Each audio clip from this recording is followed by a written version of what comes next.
பல்லாண்டு பல்லாண்டு பல்லாயிரத்தாண்டு பல கோடி நூறாயிரம் பல்லாண்டு பல்லாண்டு பல்லாயிரத்தாண்டு பல கோடி நூறாயிரம் மல்லாண்டு திண்கோள் மணிவண்ணவும் செவ்வடி செவ்வி திருக்காப்பு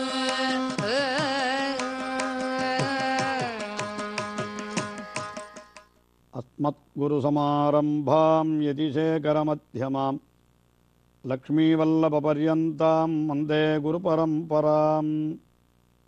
ஆழ்வார்கள் வாழி அருளிச் செயல் வாழி தாழ்வாதுமில் குறவர்தாம் வாழி ஏழ்பாறுமுய்ய அவர்களுரைத்தவைகள்தாம் வாழி செய்யமறை தன்னுடனே சேர்ந்து.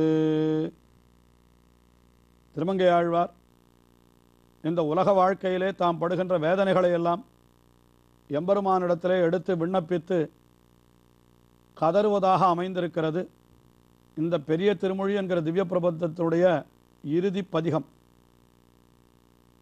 ஒவ்வொரு பாசுரத்திலேயும் ஓரோரு உதாரணத்தை காட்டி இதை போலவன்றோ நான் படுகிறேன், இதை போலவன்றோ நான் படுகிறேன் என்றெல்லாம் ஆழ்வார் எம்பெருமானை நோக்கி விண்ணப்பித்தார்.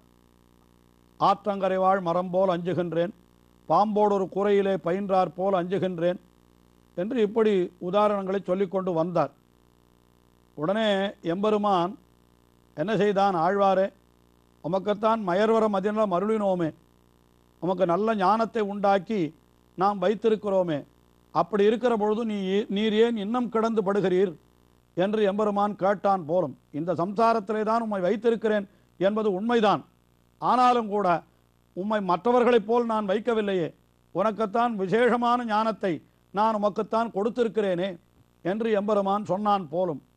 உடனே ஆழ்வார் என்ன சொல்லுகிறார்? அப்பா, எனக்கு விசேஷமான ஞானத்தை கொடுத்தாய், ஆனால் அந்த ஞானத்தின் பயனாக உடனே நான் அடைய வேண்டிய பரமபதத்தை கொடுக்காமல் இன்னும் இந்த உலக வாழ்க்கையிலேயே என்னை வைத்திருக்கிறாயே, இதுவே இன்னும் தொடர்ந்து விடுகிறதோ என்று அஞ்சுகின்றேன் என்று அருளி செய்கிறார்.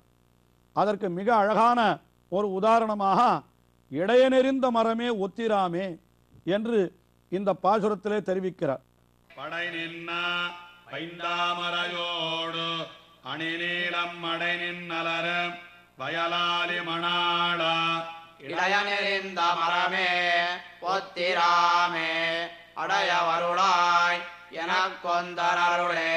இதை யாரிடத்தில் விண்ணப்பிக்கிறார் என்றால், தாம் அவதரித்த திவ்ய தேசத்திலே எழுந்தருளிருக்கின்ற எம்பெருமானான வயலாலி மணவாளன், திருவாலி திருநகரி என்கிறது ஆழ்வாருடைய அவதார ஸ்தலம். அங்கே எழுந்தருளிருக்கின்ற எம்பெருமான் அவனையே பார்த்து வயலாலி மணவாளா என்று தெரிவிக்கின்றார். வயலாலி மணாளன், வயலாலி மணவாளன் என்று அவனுக்கு திருநாமம். அந்த வயலாலியை வர்ணிக்கிறார். படை நின்ற பைந்தாமரையோடு அணி நீளம் மடை நின்று அலரும் என்று உழப்படுகின்ற வயல்களிலே என்ன ஆகிறதாம்? அந்த தாமரையோடு நீலம் முதலான மலர்களும் மலர்கின்றனவாம். அது அந்த ஊரினுடைய நீர்வளத்தை தெரிவிக்கின்றது. அப்படிப்பட்ட அந்த ஊரிலே எழுந்தருளிருக்கின்ற வயலாலி மணவாளனே, நீ என்னை என்ன செய்ய வேண்டும் என்றால், இடையனெறிந்த மரமே ஒத்திராமே. இடையன் எரிந்த மரம், இது ஒரு பழமொழி. இன்னும் சொல்ல போனால் பழமொழி 400 என்கிற ஒரு 14 கீழ் கணக்கு நூலிலே கூட இடையனெறிந்த மரம் என்றே ஒரு பாசுரம் இருக்கிறது. அதாவது ஒரு பாடல், அந்த பாடலிலே இந்த பழமொழி கையாளப்பட்டிருக்கிறது. அந்த இடையனெறிந்த மரம் என்பதற்கு என்ன பொருள் என்றால், காட்டிலே பசுக்களை எல்லாம் மேய்க்க செல்லுகின்ற இடையர்கள் என்ன செய்வார்கள் என்றால், அந்த பசுக்கள் உண்ண வேண்டும் என்பதற்காக, மாடுகள் உண்ண வேண்டும் என்பதற்காக மரத்தினுடைய கிளையை பாதி வெட்டுவார்களாம். பாதி வெட்டினால் அது அப்படியே கீழே தொங்கிக் கொண்டிருக்கும். தொங்கிக் கொண்டிருந்தால் இந்த மாடுகள் எல்லாம் என்ன செய்யும்? அதை போய் அந்த இலை தழைகளை எல்லாம் அங்கே போய் அது உண்ணும். அது உண்டு விட்டால் என்ன ஆகும்? மரம் முழுவதுமாக இன்னும் அந்த கிளை வெட்டப்படாமையினாலே, பாதி வெட்டி அது மரத்தோடு சேர்ந்து தொங்கிக் கொண்டிருக்கிறபடியினாலே அது மறுபடியும் துளிர்க்கும். அந்த மரமானது மறுபடியும் துளிர்க்கும். மரத்திலிருந்து கிளையை அடியோடு வெட்டி விட்டால் அதற்கு பிறகு அந்த கிளை துளிர்க்காது. ஆனால் இடையன் வெட்டு அரா வெட்டு என்று சொல்லுவார்களாம். அது பாதி வெட்டு வெட்டினால் என்ன ஆகும்? மரத்திலேயே கொஞ்சம் ஒட்டி கொண்டு அப்படி கீழே தொங்கியும் கொண்டிருக்கும். இந்த பசுக்கள் அவற்றை உண்டுவிட்டு சென்ற பிற்பாடு மறுபடியும் அது இலை துளிர்க்குமாம். அதற்குத்தான் இடையன் எரிந்த மரம் என்பது பொருள். இங்கே ஆழ்வார் என்ன தெரிவிக்கிறார்? இடையன் எரிந்த மரமே ஒத்துயிராமே, என்னை இடையன் எரிந்த மரம் போல ஆக்கிவிடாதே என்றால் என்ன? பாதி வெட்டி தொங்கிக் கொண்டிருக்கிறது எந்த நிலைமையை சொல்லுகிறது?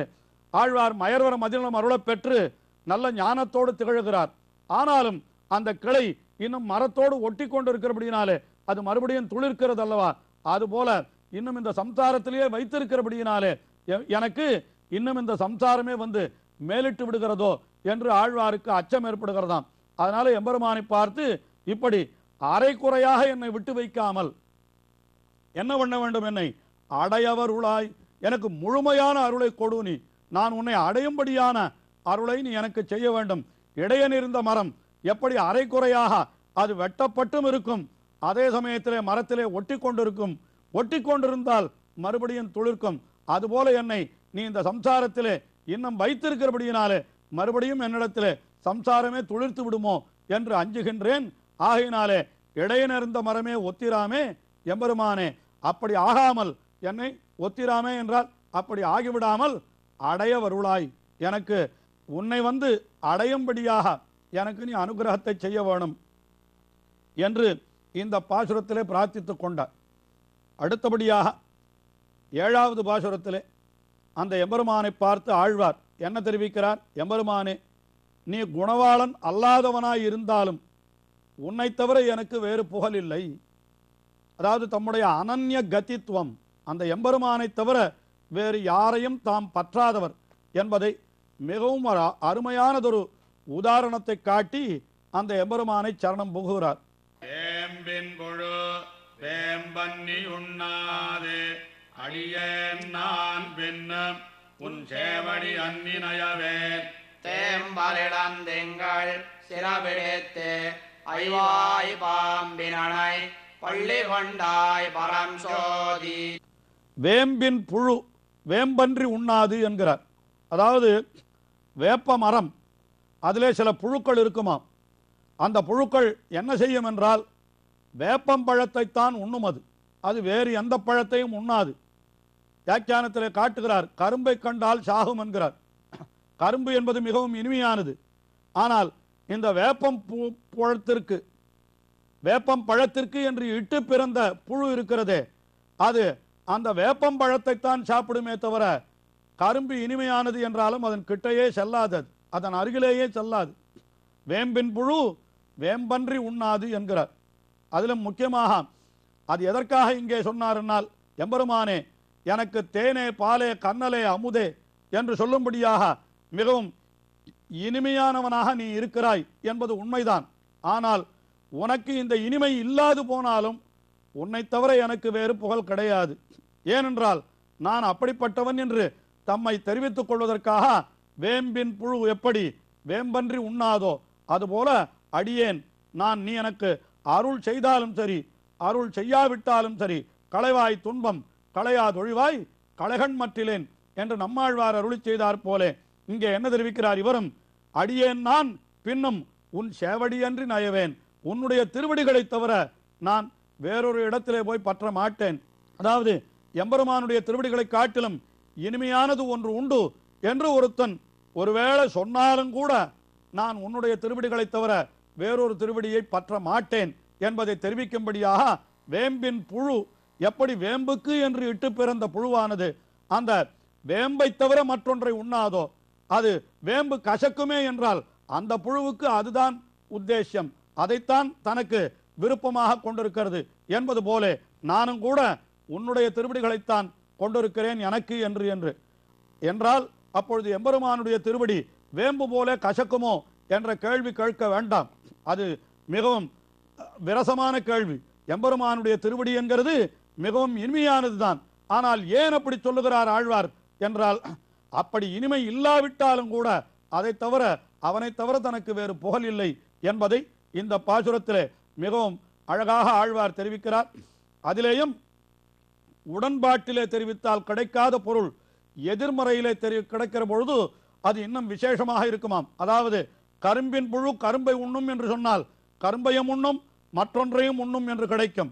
ஆனால் வேம்பின் புழு வேம்பன்றி உண்ணாது என்று எதிர்மறையிலே சொன்னால் வேம்பை தவிர மற்றொன்றை அது நெஞ்சாலும் நினைக்காது என்ற பொருள் கிடைக்கும்.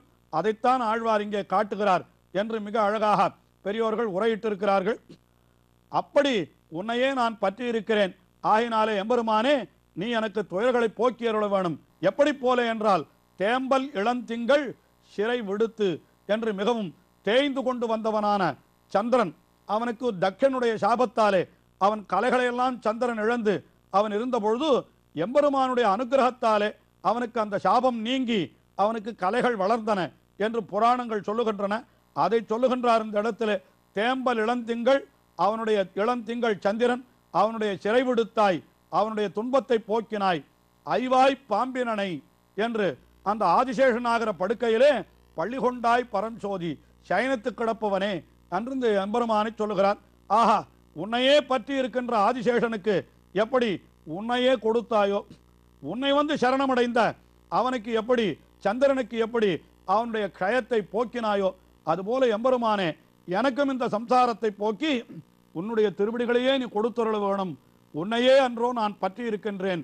எப்படி வேம்புக்கு இட்டு பிறந்த புழுவானது வேம்பை தவிர மற்றொன்றை விரும்பாதோ, அதுபோல நானும் உன்னை தவிர வேறு யாரையும் பற்ற மாட்டேன் என்று தம்முடைய அனன்ய கதித்துவத்தை இந்த பாசுரத்திலே மிக அற்புதமாக வெளியிட்டார் ஆழ்வார். இப்படிப்பட்ட ஆழ்வார் இன்னும் சில பேச்சுக்கள் பேசி அந்த எம்பெருமானுடைய திருவடிகளிலே தம்முடைய ஆர்த்தியை வெளியிடுவதாக இந்த பதிகம் நிறைவு பெறுகிறது. அந்த நிறைவு பாசுரங்களை அடுத்த நிகழ்ச்சியிலே நாம் பார்ப்போம். திருமங்கை ஆழ்வார் திருவடிகளே சரணம்.